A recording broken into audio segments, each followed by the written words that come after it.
మనోజ్, నువ్వు నా బిడ్డవి. లక్ష్మీ ప్రసన్న, విష్ణువర్ధన్ బాబు, మనోజ్ కుమార్. నిన్ను ఎలా పెంచానురా నేను?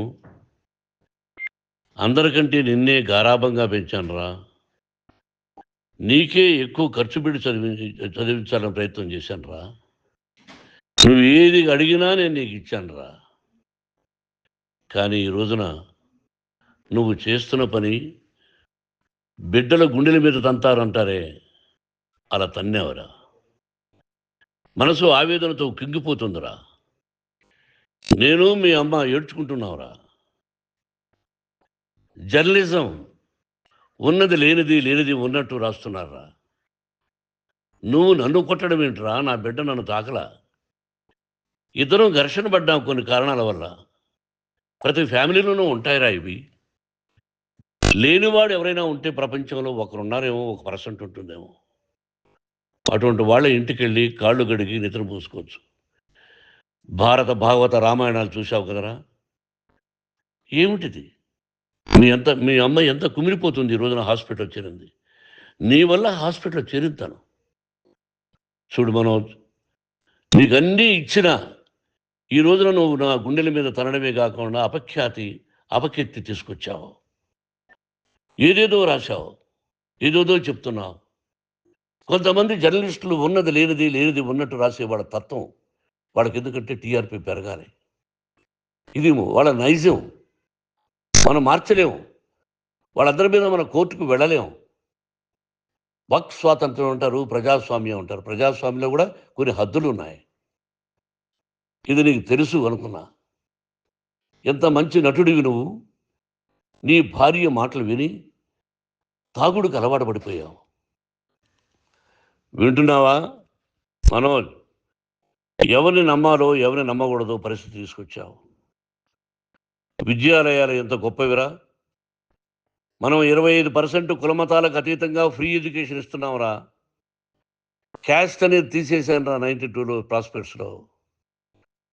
నువ్వు చదువుకున్నావురా. అక్కడ చదువుకున్న బిడ్డలు ఐఏఎస్, ఐపీఎస్ అయ్యారా. ఎంతోమంది గొప్పవాళ్ళు అయ్యారా. నువ్వు నటుడుగా ఎంతో గొప్పవాడివి. తాగుడికి అలవాడబడి నువ్వు నీ భార్య ఇంట్లో బిహేవ్ చేస్తున్న విధానం ఆ భగవంతుడు సర్వేశ్వరుడు తెలుసు. భగవంతుడు చూస్తున్నాడు రా. నేను తప్పు చేసినా, నువ్వు తప్పు చేసినా, ఎవరు తప్పు చేసినా. ఎంత అవకాశం ఇచ్చావు మాట్లాడుకునేదానికి అందరికీ. ఇన్ని సంవత్సరాల్లో మన విద్యాలయాల్లో ఒక్క తల్లి కానీ ఒక తండ్రి కానీ ఏమైనా చెప్పారా? ఆ బిడ్డలు మన బిడ్డలు రా. మీరెంతో నాకు అక్కడ ఉన్నవాడు కూడా నా కూతుర్లు, నా కుమారులు. ఎంతమందికి ఫ్రీ ఎడ్యుకేషన్ ఇస్తున్నావు. వాడి దగ్గర ఏది ఆశించరా. నువ్వు ఎందుకు ఇలా తయారైపోయావు? ఎందుకు ఇంట్లో ఉండే పని వాళ్ళందరినీ కొడుతున్నావు? పనివాడు వాడు పని చేసుకోవడానికి మన ఇంటికి వచ్చాడు రా. ఆ పనివాడిని కొట్టడం చాలా మహాపాపంరా. నేను వేరురా. నేను దండించడం వేరురా. నేను ఎవరిని ఆ చిన్న వాళ్ళని కొట్టి ఇచ్చేసి చేయలేదురా. సినిమా ఇండస్ట్రీలో మోహన్ బాబు కొడతాడు, తిడతాడు అంటే అది షూటింగ్లో జరిగి ఉండొచ్చేమో. కానీ ఇంట్లో ఉండి 10 సంవత్సరాల నుంచి 20 సంవత్సరాల నుంచి పనివాళ్ళు ఉన్నారు. నేను ఇంట్లో లేని సమయంలో వాళ్ళందరినీ కొట్టి వాళ్ళ ఫోన్ లాక్కొని ఒకడైతే చచ్చిపోవాలి. వాడు పోలీస్ కంప్లైంట్ ఇచ్చి ఉండొచ్చు. నేను వద్దు అని వాడిని బతిమాలాడు. పోలీస్ కంప్లైంట్ కూడా ఇవ్వడా. ఇంకైనా నువ్వు నీ భార్య మారి బయట ఉండండి రా అన్నాను నేను. లేదు డాడీ, తప్పు చేయలేని ఒకసారి వచ్చావు, మళ్ళీ తప్పు చేశావు, మళ్ళీ వెళ్ళావు, మళ్ళీ ఈసారి తప్పు చేయనన్నావు. ఏమండి వీడు తప్పు చేయడం అని మీ అమ్మ చెప్పింది. ఇంట్లో పెట్టుకున్నా. మళ్ళీ నువ్వు చేస్తున్నది, ప్రతిరోజు నువ్వు తాగుతున్న విధానం నీకే తెలుసు. ఇది ప్రజలు నమ్ముతారా లేదా అనవసరం నాకు. నేను నీకు చెప్తున్నా, ఇంతటితో ఫుల్ స్టాప్ పెట్టాలి. 3 రోజుల నుంచి రకరకాలుగా రాస్తున్నప్పుడు నా మనసు ఆవేదనతో ఉంది. మళ్ళీ చెప్తున్నా, Mohan Babu university is greater than temples. Greater than temples. బిడ్డలను కాలేజీలో చేర్చుకునే ముందు చెప్తారు, అన్నయ్య ఎంత ఉంది యూనివర్సిటీ రూల్స్, ఇది మా పద్ధతి, మీకు ఇష్టమైతే చేర్చండి. గవర్నమెంట్ బిడ్డలని గవర్నమెంట్ ఏమిస్తుందో ఇంత పర్సంటేజీ వాళ్ళకు కూడా మీ దగ్గర ఎందుకు డబ్బు తీసుకుంటున్నాం అంటే దానికి అర్థం పరమార్థం చెప్పాము. దొంగతనంగా తీసుకోలేదు. ప్రతిదానికి చెక్కులు ఉన్నాయి. అది అకౌంట్ ఉంది. దానిలో తప్పులు జరిగితే డిపార్ట్మెంట్ ఉంది. కాలేజీలో ఇంకేదైనా తప్పు జరిగితే గవర్నమెంట్ ఉంది. ఇవన్నీ నీకు తెలుసు. ఈ రోజున ప్రపంచంలోనే నంబర్ 1గా చేయాలని మీ అన్న కష్టపడి ఇతర దేశాల్లో నంబర్ 1 యూనివర్సిటీ టైఅప్ చేశాడు. ఈ రోజు నువ్వు చేసిన విధానం ఏమిటి? నువ్వే ఒకప్పుడు నాకు ఇవి ఏమొద్దు నేను యాక్టింగ్ అన్నావు. ఈ రోజున ఏం చేస్తున్నావు? విద్యాలయాల మీద పడ్డావు. తల్లిదండ్రులు చాలా గొప్పవాళ్ళురా. కొంతమందికి డబ్బు కట్టలేకపోవచ్చు. కట్టని వాళ్ళకు కొంత సహాయం చేసావు. అంతా సహాయం చేయలేము. బ్యాంకుల్లో డబ్బు కట్టాలి. లెక్చరర్స్కి డబ్బులు ఇవ్వాలి. యూనివర్సిటీ బ్రహ్మాండంగా నడపాలంటే మంచి లెక్చరర్స్ కావాలి. ఇవన్నీ తెలిసి చేస్తున్నావురా 32, 33 సంవత్సరాల నుంచి. అది పక్కన పెడితే అందరినీ కొట్టడానికి వస్తావు. మీ అన్నం తిడతావు. ఒక వ్యక్తి వినయ్ గారనే ఆయన వ్యక్తి హెల్ప్ చేయడానికి వస్తే ఆ వినయ్ ఎవరు లజ్జాగుడికి చంపేస్తాను వాడు అన్నావు. ఇవన్నీ ఎంత తప్పురా? అంటే మీ నాన్నగారికి ఎవరు సహాయం చేయడానికి వస్తే వాళ్ళందరినీ లజ్జాగుడుకులు అంటావు. చంపేస్తానంటావు. మీ అన్నను చంపేస్తానన్నావు. చంపరా చూద్దాం మీ అన్న నేనే అన్నా. తాకరా నీ ధైర్యం ఉంటే అన్నా. ఎంతమందిని చంపాలనుకుంటున్నావు? ఎంతమందిని చేయాలనుకుంటున్నావు? నువ్వు ఏం సాధించాలనుకుంటున్నావు?